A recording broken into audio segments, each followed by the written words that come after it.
what's up guys, and welcome back to another Real Madrid review. Real Madrid 3, Barcelona 2. Yet another El Clasico win. 3 El Clasico wins in the season for the first time in, if I'm not wrong, 88 years or something. Or was it like 1988 or something? I mean, I know it has something to do with 88, but... Or was it 1888? I mean, there's no way it's been that long, right? I mean, you're talking 100 of years. I feel like it's been 88 years. Like the stat that I saw somewhere, but absolutely massive win as Real Madrid go 11 points clear of La Liga.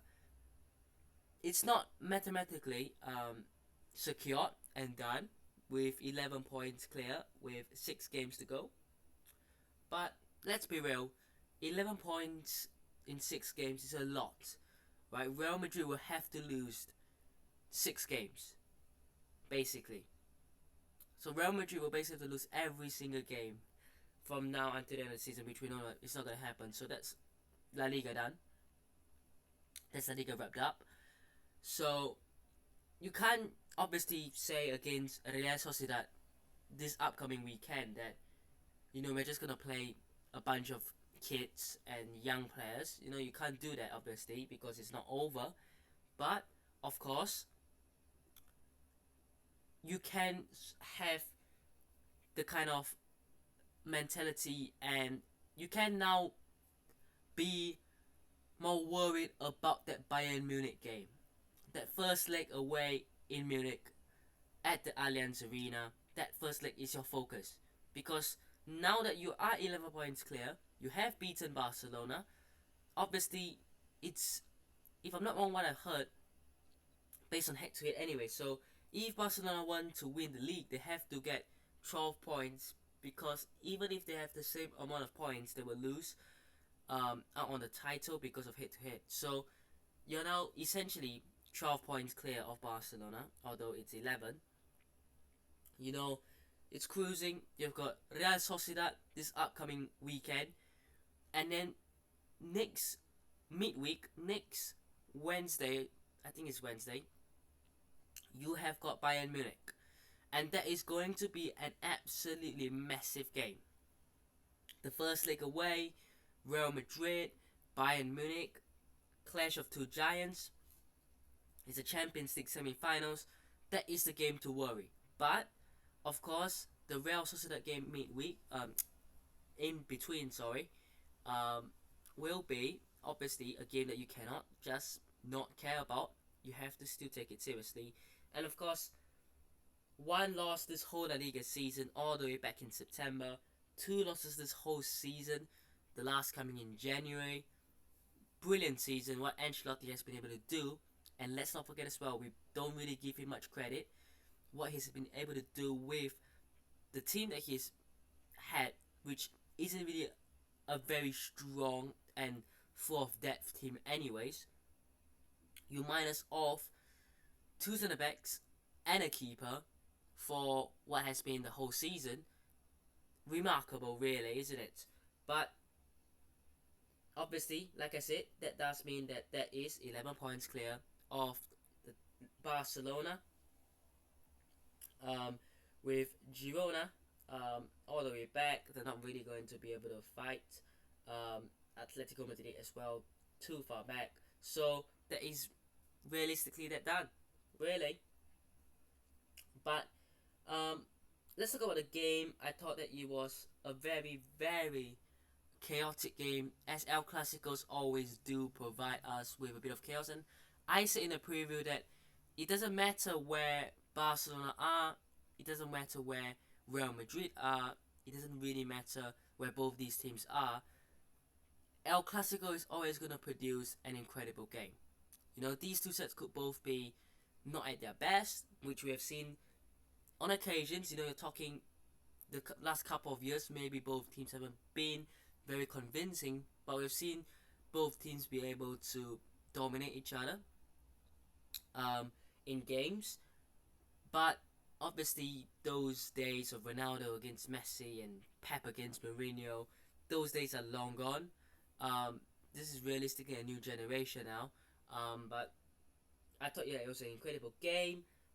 Barcelona scoring first, Rafinha's corner.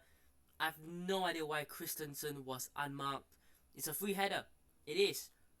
Would I blame Lunin? Look, the positioning of Lunin, suspect there, yes. But after all, he has had a very, very good few weeks. He's been obviously playing every single game, every single minute. Can we blame him? Okay, goalkeepers might not be as tired as the outfield players because they will do a lot more running, but certainly I would say the mental state, obviously as a keeper, you don't really know if you're going to be main choice, and then you get to be the main choice. And the number one thing after being the main choice is about keeping up the performance to pay back, in a sense, the trust given to you by the manager. And he's done that absolutely well. He's gone through penalties. He's helped Real Madrid win on penalties.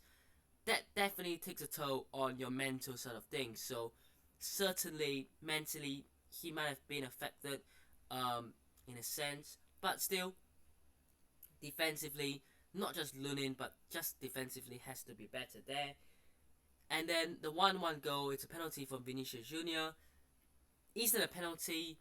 If I am being honest, and I know I'm a Real Madrid fan, but we've seen this before, and it's not the best comparison, but because I think the Saka foul, so-called, foul was more obvious, but I don't really think that was a penalty. Personally, I think that, look, he tries to cut it back, Lucas Vazquez, and then Kubasi sticks the leg out.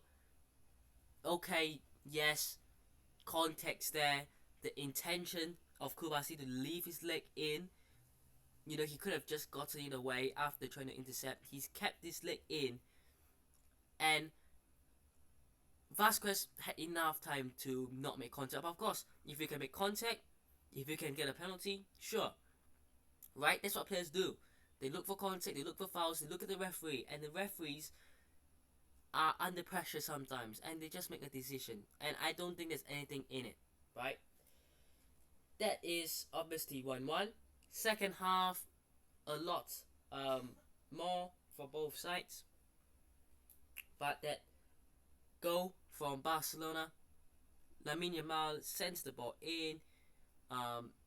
Lunin, I really don't know what he was trying to do. Yes, if I'm not wrong, who was it that went for the ball? Was it Lewandowski or was it Ferran Torres? I have no idea who he was. Wasn't offside.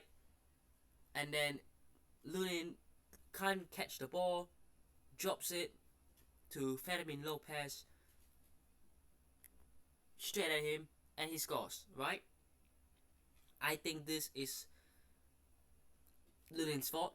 But in a sense, again, okay, this is more Lunin's fault. You really can't defend him much more here, but still, should Lamine Yamal be getting the time and space to get the cross in? Nope. But apart from that, yeah, I mean, you have to really agree, because it's a simple cross in, and as a goalkeeper, as a professional goalkeeper, you train handling, you train catching, and if you can't do that, kind of worrying. But it's fine. Literally right afterwards, 3 minutes later, Vinicius Jr. left-footed pass across for Lucas Vazquez, who slams it home. And I've realized this, Vinicius Jr. is starting to pass a lot more on his left foot. Obviously we saw that assist for Valverde against Man City in the first leg. We've now seen this for Lucas Vazquez.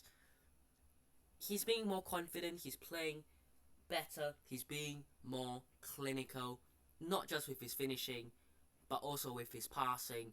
And that is how players get better. This is a player that 3 to 4 years ago was having massive criticism of his finishing, of maybe his first touch, of maybe his passing, but nowadays he's arguably the best player in his position. So you have to give him credits for obviously working, but of course improvement, having the mindset that he wants to be better. And that I think is very important to be a Real Madrid player. You have to always want to be better, always want to improve.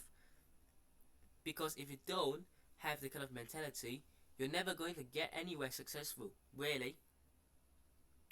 And then the winning goal, Bellingham slams it home on his weaker left foot. What a finish. And Real Madrid win. But of course, the controversy, there is quite a lot. Firstly, obviously, the penalty that was obviously given towards Lucas Vazquez. But I would say the more obvious or more talked about one is obviously the goal that was disallowed. Barcelona score. I think it was true. Was it a corner or was it a free kick? I can't remember. If I'm not, it's a corner. Lamine Yamal flicks it on. Lunin parries it away. Did the ball cross the line? We don't know. And that is the only thing we can say. And the fact that people like you can be a Real Madrid fan, you can be a Barca fan, you can be any fan. The fact that we are here saying we don't know if that actually goes in is ridiculous. Because you're talking about the top 5 leagues, one of the league in the top 5 leagues, not being able to clarify and to show whether a goal is a goal. They're not able to show us if the ball has crossed the line. Absolutely ridiculous. And I think there's a problem here. I think genuinely no one has any clue. You know, Barca fans will say, oh, it's gone in, obviously. Real Madrid fans will obviously say it hasn't gone in. But there isn't a point in having this fight and debate and argument about whether it's gone in or not. It shouldn't be down to fans debating. It should be the goal line technology saying, with obviously the video assistant and camera review and whatever, showing whether the ball has fully crossed over the line. Because by some angles, if you go and rewatch the movement and the clip, it looks like it hasn't fully gone in, but also you can't really tell because Lunin is essentially blocking the way, or the camera angle is not pointing upwards. It should be from up looking down, but it's from the sides. So you can't really make anything out of those footages that we've seen. So what can you do? And that's absolutely incredible that La Liga, after all these years, still don't have goal line technology. Incredible, really. But let's go through obviously the team. I thought Lunin had a decent game. Obviously, he's had a lot of better games, but you know, like I said, mentally, these games coming in thick and fast, it takes toll. Lucas Vazquez certainly had a very good game, won the penalty, and obviously, as well, got the goal and the assist for Bellingham. I thought Tchouaméni and Rudiger played well. Specifically, Rudiger obviously once again putting up a decent shift. And Camavinga left back, did not expect that. Obviously, we saw Mendy get rested as well. So, obviously Camavinga coming in, helping out. Toni Kroos, Modric, and Valverde as a trio. Again, didn't really expect that, but it worked. Bellingham, Rodrigo, and Vinicius Junior. Obviously, Bellingham scoring, Vinicius Junior scoring. My man of the match, I will give it to Lucas Vazquez. Penalty one, goal and an assist. What a game. Militao came on, Joselu came on, Fran Garcia came on, and Brahim Diaz came on. It's good to see Carvajal, Nacho, Mendy getting the rest. Obviously, we know Carvajal will miss the Bayern Munich game, but that does most likely mean he'll play against Real Sociedad for 90 minutes. Lucas Vazquez, obviously starting this game means that he'll be rested. So, smart from Ancelotti. But, as I said earlier, that does mean that La Liga is essentially over. 11 points clear, basically 12, obviously due to head-to-head. And Barcelona. I look at their games. They've got to go to Girona away and Sevilla away for the two two of the next final La Liga games. Probably the two trickiest. Girona have Barcelona at home. They got smashed by Atletico Madrid away. But I don't really see Girona being back into this fight anyway, so it's what it is. But that is essentially La Liga wrapped up. Obviously, we can't be too excited yet. Not just yet. Of course, we have to wait a little bit more. But of course, the Champions League is coming in thick and fast. We've got Bayern Munich away soon. But of course, Real Sociedad next game. The preview will obviously come. But I hope you guys have enjoyed today's video. Hit the button instead, subscribe to the channel on already, and I'll see you guys in the next one. Peace.